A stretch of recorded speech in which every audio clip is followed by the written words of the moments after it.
29 मार्च 2025 हरियाणा के भिवानी में दिनोद रोड के पास एक गंदे नाले से बड़ी ही अजीब सी बदबू आ रही थी। जब लोगों ने उसके पास जाकर देखा तो वो बदबू एक लाश की थी। उस नाले के अंदर एक लाश पड़ी थी। लोगों ने तुरंत पुलिस को फ़ोन किया। पुलिस मौके पर आई, उस लाश को निकाला गया। उस लाश को निकाल कर ज़मीन पर रख दिया गया। अब वो लाश एक कंबल में लिपटी हुई थी। इससे 4-5 दिन पहले पुलिस के पास परवीन नाम के एक आदमी की मिसिंग रिपोर्ट आई थी। पुलिस ने कॉल करके उसके परिवार वालों को भी बुला लिया था।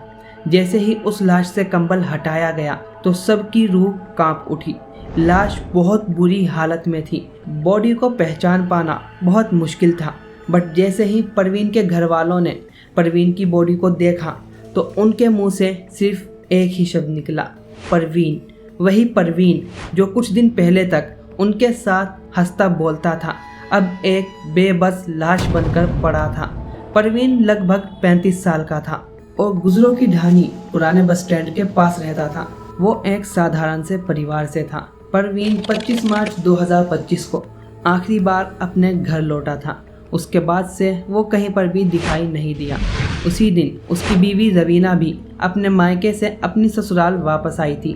शुरू में तो सबको लगा कि ये एक मामूली मिसिंग रिपोर्ट है, परवीन कहीं पर चला गया होगा या फिर किसी दोस्त के घर होगा, उसका फ़ोन स्विच ऑफ हो गया होगा, इस तरीके से। बट जब परवीन की लाश सामने आई तो एक एक कर वो राज भी सामने आने लगे जो शायद कभी सामने नहीं आने चाहिए थे। जब पुलिस ने बॉडी को पोस्टमार्टम के लिए भेजा तो पोस्टमार्टम से ये बात साफ पता चल गई कि परवीन की डेथ गला घुटने की वजह से हुई है। बट पुलिस के सामने अब सबसे बड़ा सवाल ये था कि आखिर परवीन को किसने और क्यों मारा। और इन्वेस्टिगेशन के दौरान जो कहानी सामने आई वो सिर्फ मर्डर की ही नहीं बल्कि मर्डर, प्यार में धोखा और सोशल मीडिया के चकाचौंध में डूबे हुए एक खतरनाक रिश्ते की थी। So without further do let's learn more about today's case. Parveen और रवीना की शादी को पूरे 8 साल हो चुके थे। उनका एक छोटा सा 8 साल का बच्चा भी था जो कि उन दोनों के बीच की कड़ी था। देखने वाले उनके परिवार को बहुत ही अच्छा और खुश परिवार मानते थे। बाहर से देखने में ऐसा लगता था कि एक परिवार में जो कुछ होना चाहिए वो सब कुछ इस परिवार में है। बट अंदर की कहानी कुछ और ही थी। बाहर से जो तस्वीर खुशहाल दिख रही थी, अंदर ही अंदर वो बहुत ज़्यादा बेकार हो चुकी थी। रवीना को सोशल मीडिया पर वीडियोस बनाने का काफ़ी ज़्यादा शौक था, इसीलिए वो इंस्टाग्राम पर अपनी रील्स बनाकर डालती रहती थी। शुरू में वो सिर्फ टाइम पास के लिए ही वीडियो डालती थी, बट धीरे धीरे ये उसका जुनून बन चुका था। 659 पोस्ट से ज़्यादा और 35,000 फॉलोवर के साथ वो खुद को एक सेल्फ मेड स्टार मानने लगी थी। जहां वो सोशल मीडिया पर तारीफ़ें बटोर रही थी, वहीं घर का माहौल अंदर ही अंदर बिगड़ने लगा था।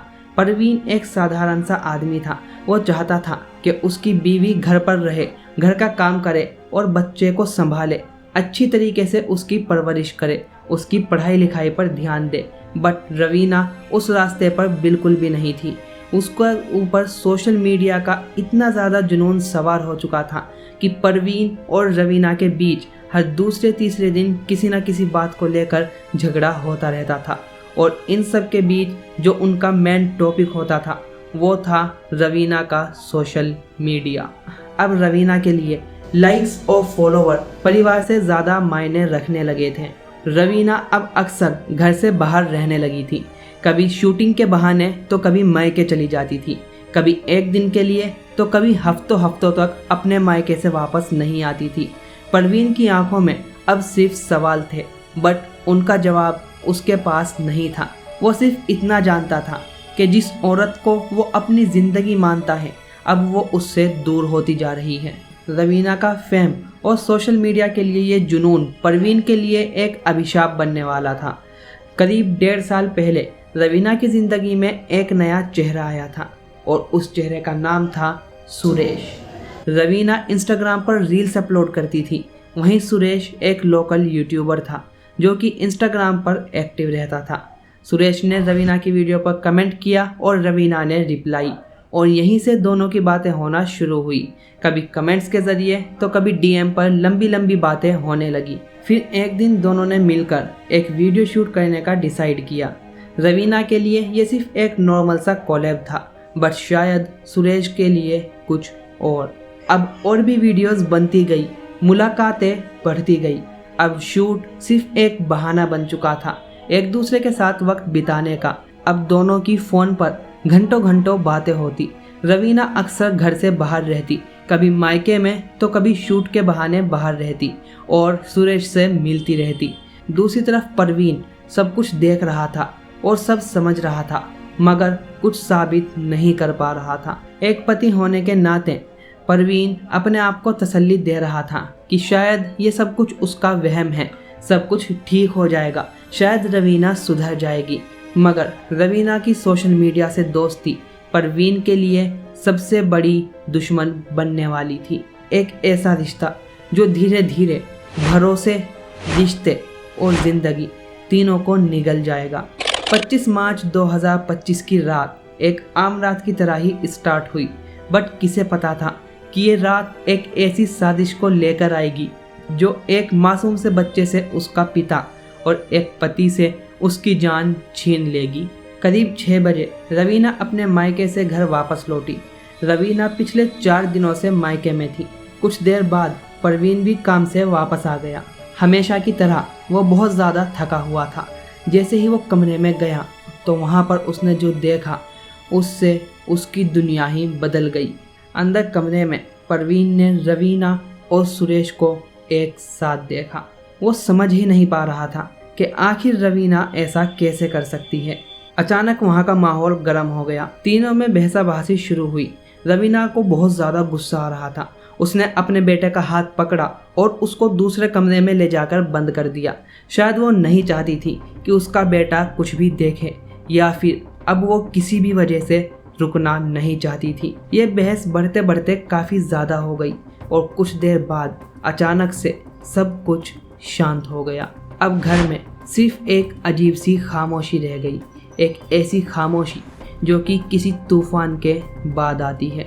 रवीना और सुरेश ने मिलकर परवीन की सांसें हमेशा के लिए बंद कर दी थी। रात के करीब 1 बजे जब पूरा मोहल्ला गहरी नींद में सो रहा था, तब 2 शख्स अपनी ज़िंदगी की सबसे खतरनाक साजिश को अंजाम दे रहे थे। उन्होंने परवीन को मार डाला था। सुरेश ने परवीन की लाश को एक कंबल में डाला, ऐसे ही जैसे कि थके हुए इंसान को लिटाया जाता है, बट अब वो कभी भी उठने वाला नहीं था। उसके बाद उन्होंने सब कुछ चेक किया, कोई सबूत या फिर कोई गवाह। उन्होंने सब कुछ कंफर्म किया कि अब कोई नहीं बचा है। इसके बाद सुरेश ने बाइक स्टार्ट की और बीच में परवीन की लाश जो कि कंबल में लिपटी हुई थी वो रखी, और उसके पीछे बैठी थी रवीना अपने ही पति की लाश को पकड़े हुए। ना तो आंखों में कोई आंसू थे और ना ही चेहरे पर कोई पछतावा, बस एक सुकून था। उन्होंने सब कुछ चेक किया कि कोई सबूत ना रहे, बट वो एक चीज़ में चूक गए, क्योंकि उनकी ये सारी हरकत पास ही लगे सीसीटीवी में रिकॉर्ड हो चुकी थी। रात के करीब 1 बजे 2 लोग एक लाश को ले जाते हुए दिख रहे थे। उनके चेहरे पर किसी भी तरीके का पछतावा नहीं था, बस एक अजीब सा सुकून था। दीनोद रोड के नाले के पास जाकर उन्होंने कंबल में लिपटी हुई परवीन की लाश को उस नाले में फेंक दिया। एक पत्नी ने अपने ही पति को मारकर एक नाले में फेंक दिया।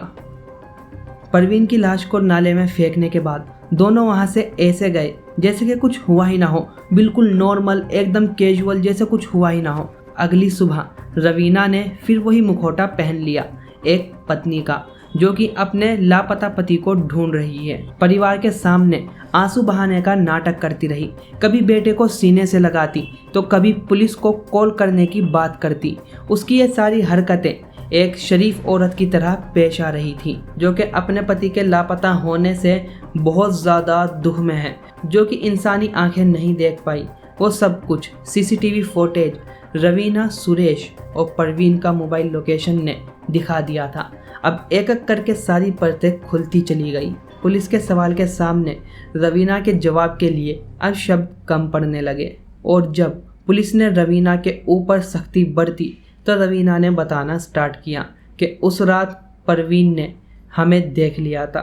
जब पुलिस ने पूछा कि हमें कौन, आखिर तुम्हारे साथ और कौन था, तो रवीना ने सुरेश का नाम लिया।